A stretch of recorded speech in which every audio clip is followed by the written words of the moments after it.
Эң негизги биздин максат сиздер аркылуу региондордо элибиздин жашоосун сапатын көтөрүү.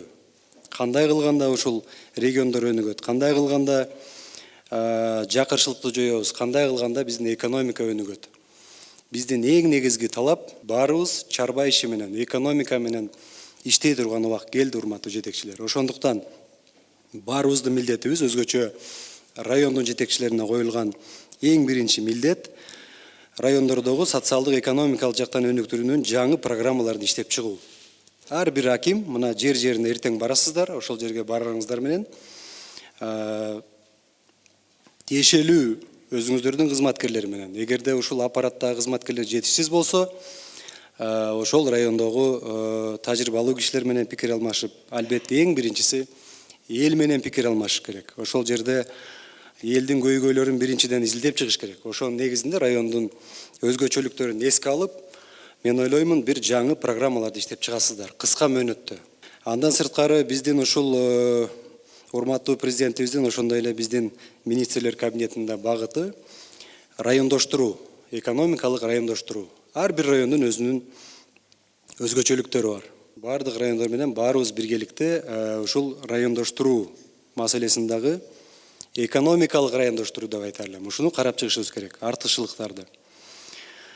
Андан кийинки маселе, урматтуу жетекчилер, экинчи маселе бул инвестицияларды тартуу. Ар бир районго түз инвестор тартуу болобу, же өкмөт аркылуу болобу, биз сунуштар элек. Мына кечээ күндө президентибиз өзгөчө ушуга басым жасагыла деп тапшырма койду. Ар бир аким ошо райондон бирден экиден бир жер ажыратуу, бир инвесторлор келгенге бир проекттерди даярдасын. Сүт өндүрүү боюнчабы, же бир башка өндүрүш боюнчабы, жумуш ордун түзүү боюнча тез арада даярдап бизге жөнөтсөңүздөр, бизге келген инвесторлорду дагы сиздер жака жиберүүгө мен ойлойм жакшы шарт түзүлөт. Андан сырткары ушул инвестиция маселесине кеңири токтолсок, инвестицияны билесиздер, ички жана тышкы инвесторлор. Эң биринчи ички инвесторлор бар. Ошол жердеги мына кошуна өлкөлөргө барганда да биз көрүп атабыз, кандай ушул инвесторлорду өздөрү коргоп, колдоп, жакшы шарттарды түзүп атат. Эми урматтуу акимдер, урматтуу область жетекчилери, силер ойлобогула, сиздерге ушул тапшырмалардын эле баарын коюп, биз ушундай бир силерди коркутуп, үркүткөнү чакырган жокпуз. Биздин максат ушул сиздерге коюлган тапшырмаларды мен азыр акырында айтып өтөм, силерге да биз бир топ шарттарды түзөбүз. Мыйзамдарды өзгөртөбүз. Жашоо шартынан баштап сиздер иштей тургандай шарт түзгөнгө аракет кылабыз. Ошон үчүн биз сиздерден талап кылган маселе ушул инвесторлорду тартуу боюнча, аларды чочутпастан, тескерисинче келген инвесторго эң жөнөкөй жакшы тосуп алуудан баштап ошолорду коргоого аракет кылышыбыз керек. Тиешелүү иш-чараларды биз иштеп чыгабыз. Ар кандай башка мамлекеттик органдар инвесторлорго кийлигишпеш керек. Өзүңүздөр билесиздер, президентибиздин бир эмес, бул боюнча 2 жарлыгы чыккан. Эң биринчи жарлыктардын бири дагы ушул инвесторлорду колдоо, коргоо. Кийинки жарлыгы дагы ушул өкмөттүн токтомун күчтөндүрүү максатында кошумча дополнительных мерах деп чыккан. Туурабы? Биздин ушул жана мораторийлер боюнча дагы. Ушул инвесторлор тартуу боюнча дагы мен сунуштайт элем, ар бир областта, ар бир райондо бир кичинекей болсо дагы форумдарды өткөрүш керек, пайдасы тие турган. Ошол жердеги жергиликтүү бизнесмендер бар, сырттан келе турган, башка өлкөлөр менен мына азыр жакшы алакалар түзүлүп атат. Ошолор боюнча дагы ишти алып барышыбыз керек. Бул жерде өзгөчө энергетика маселесинде бар, мына кичи ГЭСтер боюнча келип атат инвесторлор. Жана башка ушундай бир инвестициялык багыттар боюнча иш алып барышыңыздарды суранабыз. Андан сырткары ГЧП боюнча билесиздер, мамлекеттик жеке өнөктөштүк боюнча жаңы долбоорлорду табуу. Эгерде мен ойлойм, ар бир аким өзүнө мына барган жериңиздерде азыр таанышып эл менен, көйгөйлөрдү уккандан кийин өзүңүздөргө бир чоң максат коюп, ошол жерди колдон келишинче оңдойм десеңиздер, биз дагы күнү түнү жардам берүүгө даярбыз. Область жетекчилери даяр, министрлер менен да түз иштеңиздер. Ошон үчүн мен сиздерге каалап кетем. Мына жаңы министрлик да түзүлдү атайын. Алмамбет Насыркан Шыкмаматов жетектеген. Инвестицияларды тартуу, коргоо боюнча. Андан кийинки үчүнчү милдет максат, урматтуу жетекчилер, ушул райондогу өндүрүштү жандандыруу иштери боюнча. Биз эч качан экономикабызда албетте биринчи, экинчи маселе өнүкпөйт, эгерде өндүрүштү көтөрбөсөк. ар бир райондо ушул кээ бир бузулуп талкаланып туура эмес, балким менчиктештирилген, бирок туура эмес бүгүнкү күндө ошол багытын аткарбай талкаланып жаткан имараттар бар. Андан сырткары ушул өндүрүш боюнча кичинекей болобу, чоң болобуга карабастан сиздер ушуларды иштеткенге шарт түзүп, көңүл бурушуңуздарды мен суранам. Андан сырткары урматтуу жетекчилер, ушул өндүрүш боюнча мына Тоо кен тармагы бизде азыр мына кум-төр маселеси да каралып бир жакшы багытка түшүп атат. Ушул Тоо кен тармагы боюнча деле ар бир райондо көмүр иштетүү болобу, алтын кен иштетүү боюнча ушул маселелерди дагы тыкыр изилдеп чыгыңыздар. Элдин талабын эске алуу менен. Бизде мына мамлекеттик геология комитетинде тапшырмалар берилген. Ушул лицензияларды алып иштетпей ар кандай жолдо жүргөндөр болсо, биз аларды кайтарып, кайрадан аукцион менен мамлекеттин пайдасына түшүрүшүбүз керек. Жеңил өнөр жай боюнча дагы урматтуу жетекчилер, мына жеңил өнөр жайында өзгөчө тигүү тармагында бизде жакшы бир калыптанган маселе бар. Ушуларды дагы жерлерде жандандырышыңызды суранабыз. Эгерде алып карасак, Баткен областы боюнча алганда деле бул жерде азыр мыйзам кабыл алынса жеңилдиктер берилет. Ушул сыяктуу аз болсо дагы жумуш оруналарын түзгөнгө шарт түзүлөт. Ушул туризм боюнча дагы айтып өтөйүн. Туризм боюнча дагы ар бир район ушул боюнча өзүнүн бир иш чарасын иштеп чыгыш керек. Урматтуу жетекчилер, мен ойлойм, ушул өндүрүш аркылуу ар бир район жакшы өзүнүн ишин алып барса, мен ойлойм, өкмөт тараптан да сөзсүз колдоо болот. Инвесторлор башкалар боюнча. Айыл чарба тармагы боюнча урматтуу жетекчилер, мына акыркы убактагы тамагаш, биринчи тамагаш коопсуздугу. Өзүңүздөр күбө болуп атасыздар, бүгүнкү күндө өсүмдүк майы, кум шекер маселеси, ун маселеси бүгүнкү күндө мына абдан көйгөйлүү болуп туруп атат. Биз кошуна өлкөлөрдөн резервтерди алып келатабыз, бирок ага карабастан мен сиздерди суранып кетем жана талап кыламын. Ушул айыл чарба багытындагы эң биринчи элдин жашоо шартын оңдоо максатында ушул тамагаш коопсуздугуна көңүл бурушубуз керек. Аскар Сапарбекович да быйыл мына жакшы иштерди баштаган, бирок мен ойлойм, бул жетишсиз.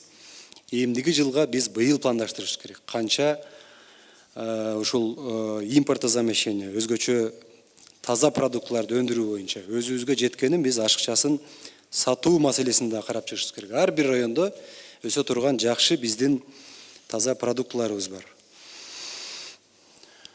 Кийинки маселе райондордогу инфраструктураларга көңүл бурушуңуздарды мен суранамын. Бул жерде мына Гүлмира Курманбековна Абдралиева транспорт жана жолдор курулуш министринин жетекчиси отурат. Мына кече да биз кыдырып келгенде элдердеги эң биринчи наразычылык бул жолдон башталат. Жол көйгөйү бул экономиканын күзгүсү. Мына кече Ош Баткен Исфанадагы, Ноокаттагы жол боюнча 2-3 жылдан бери же ямышты жүргөн эмес, же Япониядан келген каражатка жол башталган эмес. Мына бүгүнкү күндө элдин наразычылыгын туудуруп жатат ушул. Ошон үчүн Гүлмира Курманбек, мен кече көрүп келдим. Муну эмдиги жылга калтырбай тендерди батыраак өткөрүп башташ керек. Ага чейин, күзгө чейин кээ бир участоктарын мен тапшырма берем азыр. Ямышный ремонттор жасап туруш керек. Жолдун акыбалы абдан тамтыгы чыгыптыр да. Баткен областында канча миң эл жашайт. Ноокат районунда ошонун баарын кошкондо бир топ эл наразы буга. Андан сырткары урматтуу жетекчилер, ирригациялык каналдар боюнча, электр энергиясы боюнча жана башка мектеп, бала бакча мына кече дагы көрүп келдик. Ушул бүтпөй жаткан мектептерди биз 1-2 жылда бүткөрүшүбүз керек. Быйылкы бөлүнүп жаткан каражаттар, 75%дан ашкан мектептер бүткөрүлөт. Андан сырткары каражат табылса 50%, андан дагы табылса биз 1-2 жылда калган баарын бүткөрөбүз. Кийинки маселе сиздерге тиешелүү жергиликтүү бюджет боюнча. Сиздердин максат, урматтуу райондун жетекчилери, ушул эң биринчиси салыктагы резервтерди табуу. Ар бир райондо мүмкүнчүлүктөрү бар. Ар бир айыл өкмөт дагы ушул салыкты жыйноо резервтерди табуу боюнча иш алып барыш керек. Ошондо мен ойлойм, сиздердин өзүңүздөргө дагы мүмкүнчүлүк түзүлөт. Андан сырткары дотациядан чыгуу маселеси. Бизде бир топ аймактарыбыз бүгүнкү күндө дотацияда турат. Стимулирующий гранттарды эффективдүү пайдалануу боюнча дагы иштерди жүргүзүшүбүз керек. Андан кийинки 7-чи милдет санариптештирүү боюнча. Бул эми улуттук программа.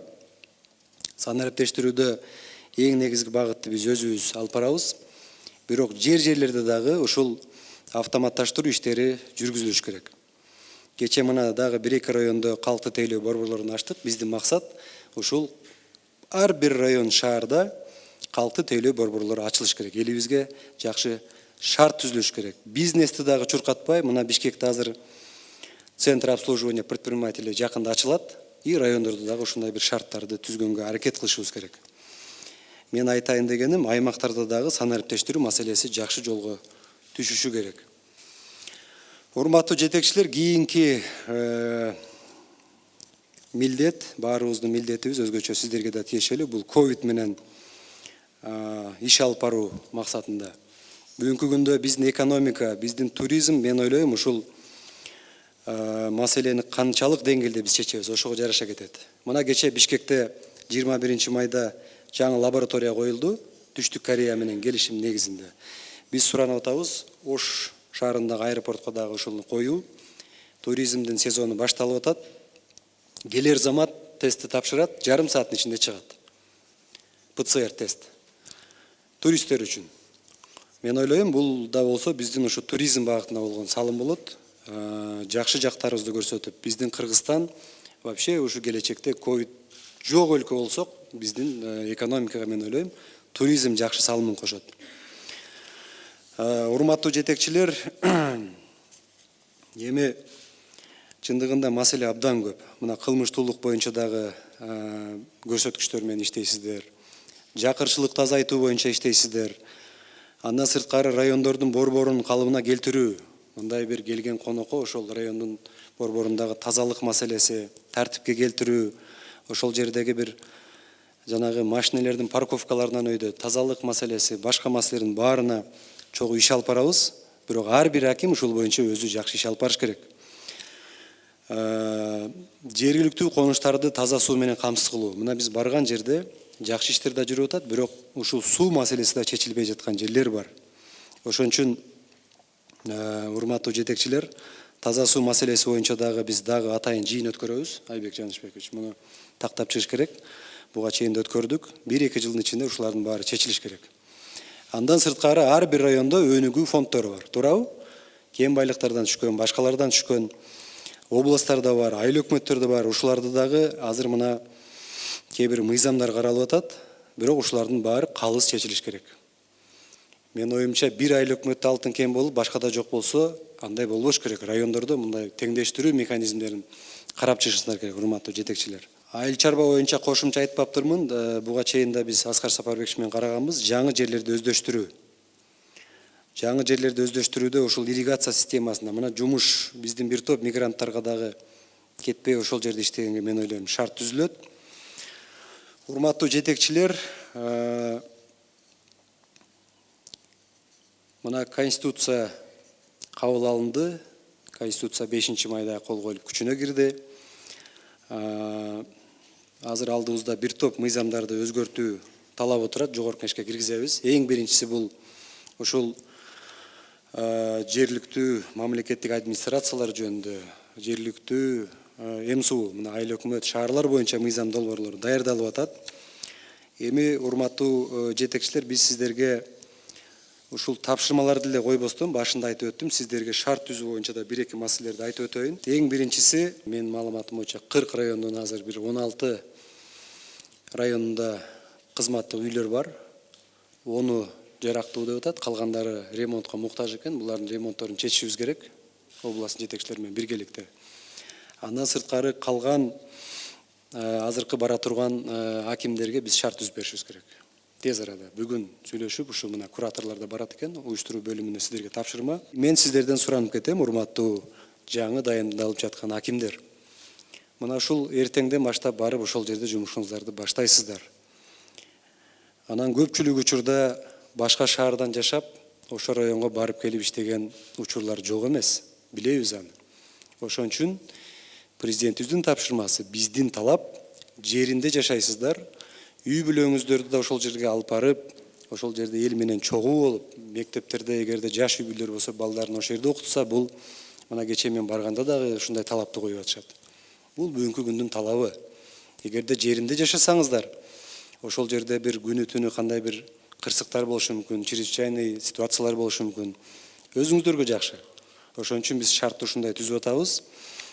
Андан сырткары кээ бир жетекчилер башка шаарда жашап, мына Баткенде да баягы күнү маселе көтөрүлүп атпайбы? Кээ бир жетекчилер эптеп эле ушу пятницаны күтүп, суббота, воскресенье күндөрү башка жака кетип калган учурлар жок эмес. Мунун баары тыкыр көзөмөлгө алынат. Тыкыр көзөмөлгө алынат. Ушул жагын эске алыңыздар. Эми урматтуу жетекчилер, чындыгында маселелер абдан көп. Негизги тапшырмалар ушулар. Биз каалап кетер элек, ар бириңиздер мына эртеңки күндөн, бүрсүнкү күндөн жер-жерине барып, иш бөлүмүңүздөргө жайгашкандан кийин эң биринчи тапшырмалар ушул райондорду кыдырып, бардык көйгөйлөрдү жеринде таанышып чыгыш керек. Мен билемин, кээ бир райондордо азыр орун басарлар боюнча маселелер бар. Буларды да биз жакын арада чечебиз. Экономика боюнча орун басарлар, социалдык маселелер боюнча, гендердик маселелер бар. Буларды да карап чыгабыз. Мен тапшырма эртең менен бердим Айбек Жанышбековичке жана биздин тиешелүү кызматкерлерге. Ушулардын баарын карап чыксак, биринчи кезекте сиздерге шарт түзсөк, биз да ушул талап кыла алабыз деп ойлойм.